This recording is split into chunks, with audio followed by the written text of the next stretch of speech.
इन दिनों अपने mythological novels में इतना व्यस्त रहता हूँ कि कहीं भी कुछ देखने और सुनने का अवकाश नहीं रहता। लेकिन उसके बीच भी अमेज़न ओरिजिनल की तरफ से बनी कुछ सीरीज़ मैंने देखी, जिनमें से एक बंदिश बैंडिट। और इस सीरीज़ को देखने के बाद जो पहला भाव भीतर आया वो था प्रणाम का, नमस्कार का। ऐसी खूबसूरत प्रस्तुति मैंने बरसों बाद देखी है और मैंने अनेक अपने संवेदनशील मित्र जो संगीत के क्षेत्र के हैं उनको विशेष संदेश लिखकर भेजा कि शास्त्रीय संगीत और संगीत के घरानों की संगीत के प्रति निष्ठा को लेकर ऐसी अद्भुत फिल्म दर्शनीय है, उनको देखनी चाहिए। और बात हम अब इस फिल्म की करते हैं। मैं फिल्म ही शब्द का उपयोग कर रहा हूँ, इसे सीरीज़ कहते हैं। इसका जो कथानक है बंदिश बैंडिट्स का, बहुत ही कसा हुआ कथानक है, सार्थक। मतलब बहुत कठिनाई से इसके अंदर से कोई भूल चूक निकाली जा सकती है इसके कथानक में से। अगर ज़बरदस्ती की जाए कि निकालनी ही है, निकालने पर ही उतर आए, तब तो कुछ भी निकल सकता है, तब तो कोई बात नहीं। अगर निकालने पर ही आए तो भगवान में से भी हम दोष निकाल कर रख देते हैं, और हमने निकाले भी हैं। तो बात वह नहीं है कि कथानक बहुत सशक्त है, यानी प्लॉट स्टोरी का जो कहानी है वो एक प्रमुख पात्र पंडित जी के चारों तरफ घूमती है। पंडित जी इसमें बने हैं नसरुद्दीन शाह। पात्रों के अभिनय के बारे में जब मैं बात करूंगा तो नसरुद्दीन शाह का कैसा अभिनय रहा इस पर मैं कोई बात नहीं करूंगा, क्योंकि यहाँ बात की ही नहीं जा सकती। शायद इनको हम बात करने की कैटेगरी से बाहर रख सकते हैं, रखना भी चाहिए नसरुद्दीन शाह जी को। ये उस कोटि के कलाकार हैं जिनकी समीक्षा नहीं हो सकती, न करनी चाहिए। बाकी पात्रों पर हम आते हैं। इन पात्रों में जो पंडित जी की बहू है, जो स्वयं एक किसी समय में शास्त्रीय गायिका रही और जिसने पंडित जी को पराजित किया, उस पात्र की जो गरिमा है उसके अनुकूल, बिल्कुल अनुकूल काम किया है। जो गांभीर्य चाहिए, जो एक कुलीनता चाहिए, वो पंडित जी की बहू ने उस पात्र के साथ पूरा न्याय किया है। बहुत ही एक धीर गंभीर अभिनय, सशक्त अभिनय किया है। पंडित जी का जो पोता है, युवा कलाकार है और उसने अपने को प्रमाणित किया है कि उसमें बहुत संभावनाएं हैं। आगे चलते हैं पंडित जी के दूसरे पुत्र पर, जो उनकी पहली पत्नी से है, दिग्विजय। दिग्विजय ने जो भावों की अपनी प्रस्तुति की, मतलब एक पहली पत्नी का बच्चा जिन भावों को अभिव्यक्त कर सकता है, भीतर के गहरे भाव, और ऐसा बालक जिसने शास्त्रीयता का रसपान किया है, जो कुल की मर्यादाओं को समझता है, जो कुलीन है।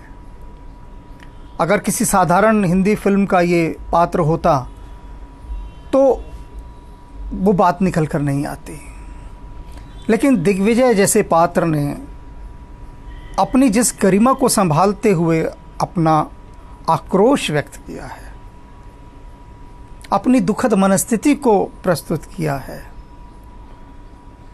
उसको कहा नहीं जा सकता। वो सिर्फ देखने वाली बात है।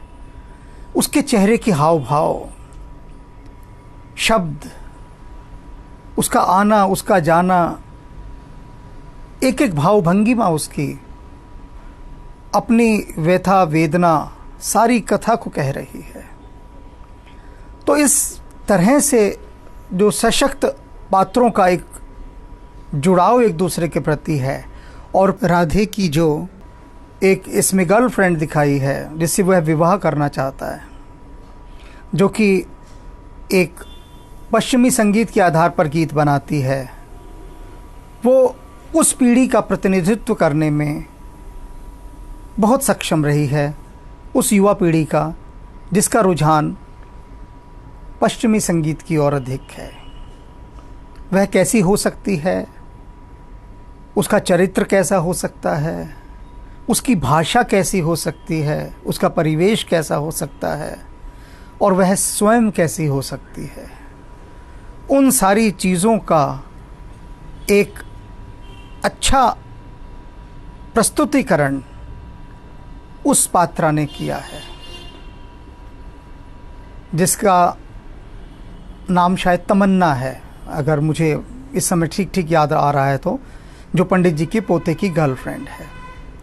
और इन सब के बीच में एक महत्वपूर्ण पात्र इस सीरीज़ में आता है, वो है संध्या, जिससे विधिवत परिवारों की सहमति के बाद पंडित जी के पोते का विवाह होना सुनिश्चित हो जाता है।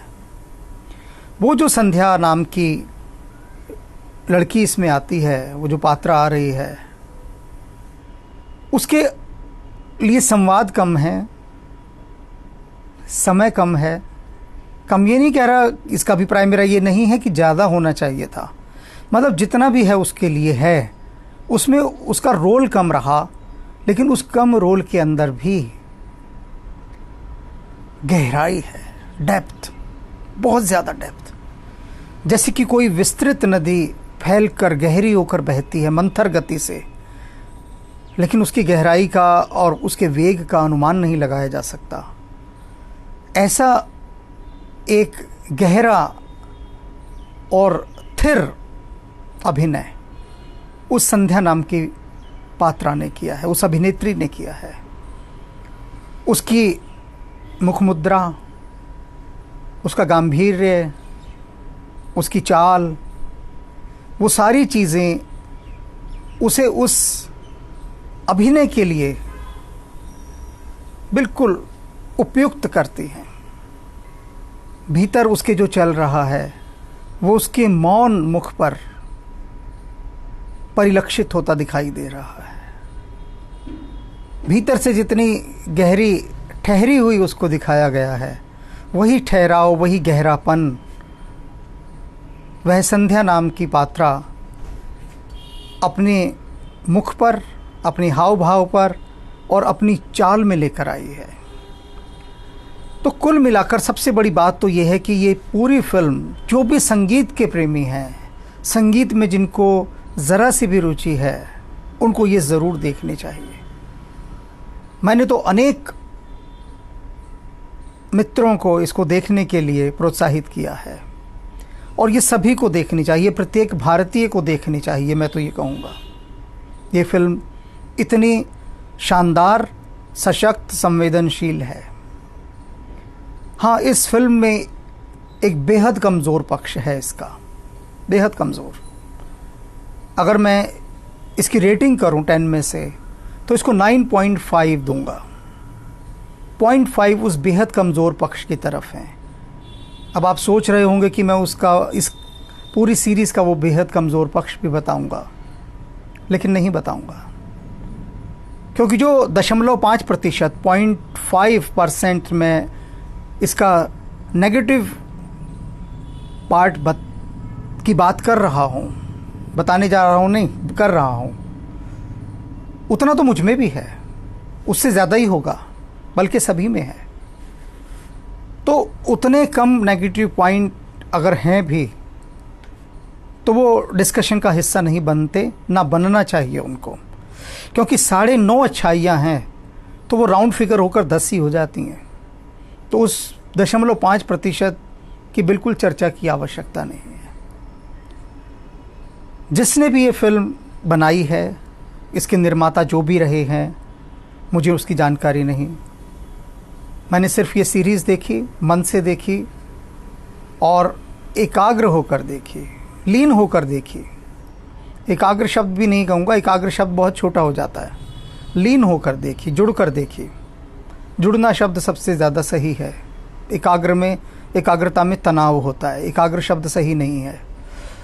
तो यही कहूँगा कि जिस निर्माता ने ये फिल्म बनाई, या जो अमेज़न ओरिजिनल वाले लोग हैं, वो सब प्रणाम के योग्य हैं इस फिल्म के लिए, इस सीरीज़ के लिए। और वो ऐसी नायाब फिल्में और बनाते रहें जिनमें वो गहराई हो, जो भारतीय संस्कृति को छूने का प्रयास करती है,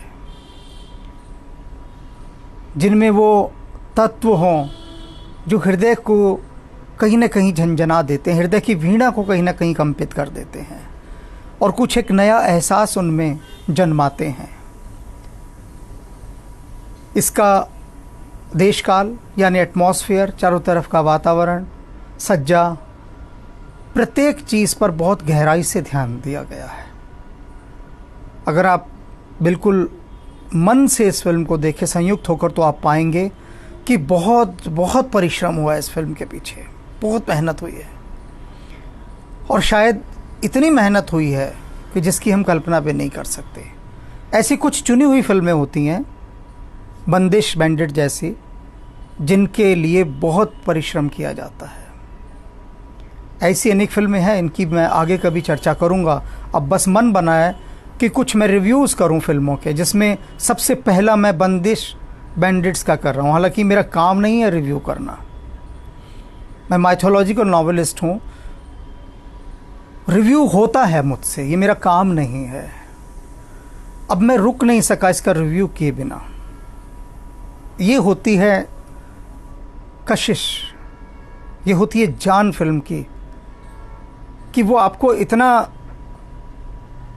अधिक आकर्षित कर दे, बेबस कर दे, मुग्ध कर दे, कि आपको उसके लिए ना चाहते हुए भी कहना पड़े।